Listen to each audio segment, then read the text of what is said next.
అదరగొట్టే కారం రంగు రుచి ఆచి కారం పొడి. సిటీ విచారణ అనంతరం బీఆర్ఎస్ ఎమ్మెల్యేలతో కేసీఆర్ భేటీ అయ్యారు. త్వరలోనే బీఆర్ఎస్ లోకి చాలా మంది చేరుతారని తెలిపారు. మున్సిపల్ ఎన్నికలపై నేతలతో చర్చించారు. గ్రౌండ్ లెవెల్లో బీఆర్ఎస్ బలంగా ఉందని చెప్పారు. మున్సిపల్ ఎన్నికల బరిలో రెబల్స్ లేకుండా చూసుకోవాలని సూచించారు.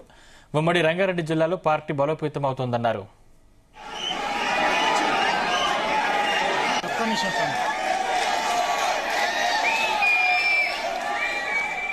సిట్ విచారణ తర్వాత బీఆర్ఎస్ ఎమ్మెల్యేలతో కేసీఆర్ మాట్లాడినట్లు తెలుస్తుంది. త్వరలోనే చాలా మంది కీలక నేతలు కూడా పార్టీలో చేరేందుకు సిద్ధంగా ఉన్నట్లు కేసీఆర్ నేతలకు దిశానిర్దేశం చేస్తారు. ఇదే అంశానికి సంబంధించిన మరింత పూర్తి సమాచారం మా ప్రతినిధి వంశీకృష్ణ అందిస్తారు. వంశీకృష్ణ, సందీప్, ఏదైతే కేసీఆర్ 4.5 గంటల సిట్ విచారణ అయిన తర్వాత తెలంగాణ భవన్ లో ఉన్నటువంటి బీఆర్ఎస్ పార్టీ ఎమ్మెల్యేలను, ఎమ్మెల్సీలను, దాంతో పాటుగా మాజీ మంత్రులను నందినగర్ నివాసానికి రమ్మని జరిగింది.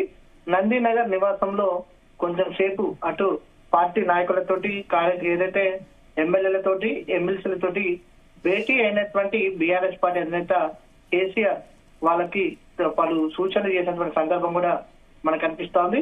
సిట్ విచారణను మున్సిపల్ ఎన్నికల్లో తమకు అనుకూలంగా మార్చుకోవాలనేది కూడా బీఆర్ఎస్ పార్టీ కేసీఆర్ నిర్ణయించినటువంటి పరిస్థితి కూడా మనకు కనిపిస్తా ఉంది. మున్సిపల్ ఎన్నికలకు సంబంధించి నేతలకు బీఆర్ఎస్ పార్టీ అధినేత కేసీఆర్ పలు సూచనలు చేశారు.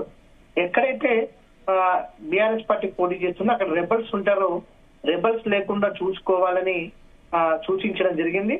దాంతో పాటుగా పార్టీ నాయకులను కావచ్చు, కార్యకర్తలను కావచ్చు, రెబల్స్ ముఖ్యంగా మున్సిపల్ ఎన్నికల్లో పోటీ చేసినటువంటి రెబల్స్ ఎవరైతే ఉంటారో అందరినీ కూడా కూర్చోబెట్టుకొని మాట్లాడాలని బీఆర్ఎస్ పార్టీ నేత కేసీఆర్ సూచించడం జరిగింది.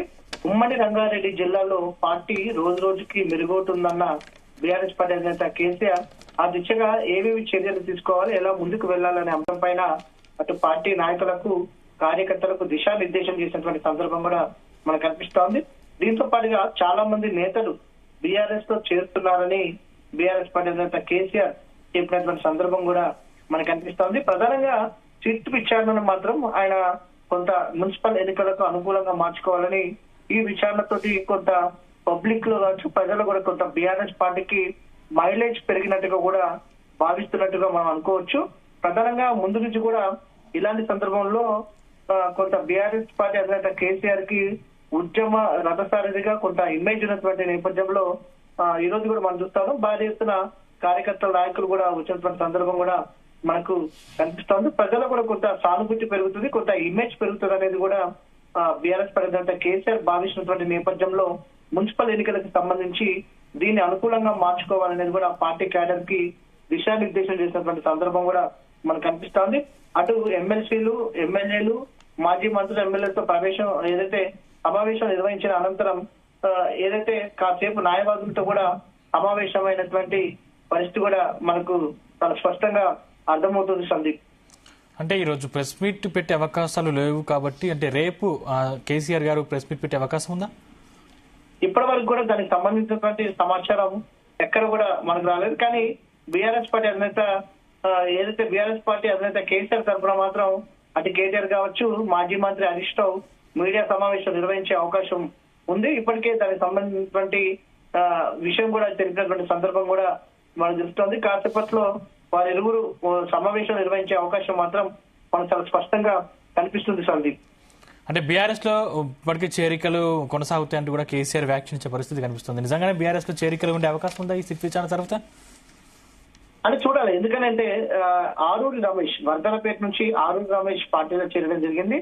దాంతో పాటుగా గూడెం మైపాల్ రెడ్డి కూడా పార్టీలోకి రావాలని ఆసక్తి చూపిస్తున్నట్టు కొద్ది రోజుల క్రితమే ఒక వీడియో లీక్ అయినటువంటి సందర్భం కూడా మనకు తెలిసింది. దాంతో పాటుగా కాళే యాదవ్ కూడా లైన్ లో ఉన్నట్టు కూడా తెలుస్తోంది.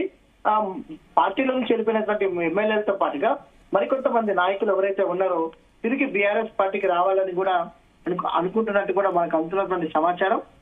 ఏదైతే కేసీఆర్ ఇదే సమాచారం ఉంది కాబట్టి ఆయన ఏదైతే పార్టీ నాయకులకు, కార్యకర్తలకు ఇదే అంశాన్ని స్పష్టం చేసినట్టు కూడా తెలుస్తా ఉంది మనకు. మొత్తం మీద బీఆర్ఎస్ పార్టీలో మాత్రం ఈ యొక్క కేసు తర్వాత మైలేజ్ వస్తుందా అంటే వంశీ, రాదా పార్టీ అనేది మాత్రం కష్టకాలంలో ఉన్నప్పుడు విడిచి వెళ్లిపోయిన వారిని మళ్ళీ తిరిగి పార్టీలోకి తీసుకుంటే ప్రజల్లో కొంత వ్యతిరేకత వ్యక్తమయ్యే అవకాశం ఉంది కదా మళ్ళీ. అంటే అధికార పక్షంలోకి వెళ్ళినటువంటి వారిని తీసుకోకూడదని ముందుగా నిర్ణయించుకున్నా కూడా పార్టీ బలోపేతం కోసం మాత్రం తీసుకునే అవకాశాలు మనకు కనిపిస్తున్నాయి. ఎందుకంటే ఇప్పటికే బీఆర్ఎస్ పార్టీ అధినేత కేసీఆర్ ఒక విషయాన్ని స్పష్టం చేయడం జరిగింది.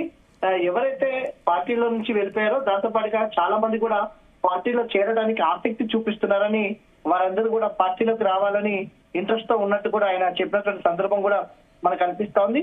అందులో పాత వారు కావచ్చు, వెళ్ళిపోయినటువంటి వారు, కొత్త వారైనా కావచ్చు అనేది కూడా మనం చెప్పొచ్చు Sandeep. Right, thank you Vamsi.